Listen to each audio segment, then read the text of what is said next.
Консультативті кеңесші орган халық алдында есеп берді. Жамбыл облысы Жамбыл ауданында ішкі істер департаменті жанындағы консультативті кеңесші орган мен аудандық ішкі істер бөлімі басшысы құрамының отырысы болып өтті.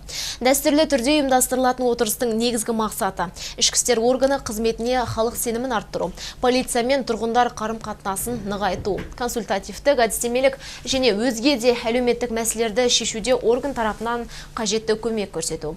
Отырыс барысында Жамбыл ауданы ішкі істер бөлімі жергілікті полиция қызметінің басшысы полиция майоры баяндама жасап, ағымдағы жылдың 6 айында атқарылған жұмыстар жөнінде кеңестік орган алдында есеп берді.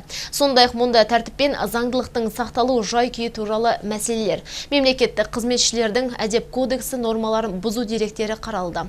Алдағы уақытта да өзекті мәселелер туралы консультативті кеңестік органның өзге де аудандардағы отырыстары жоспарланды.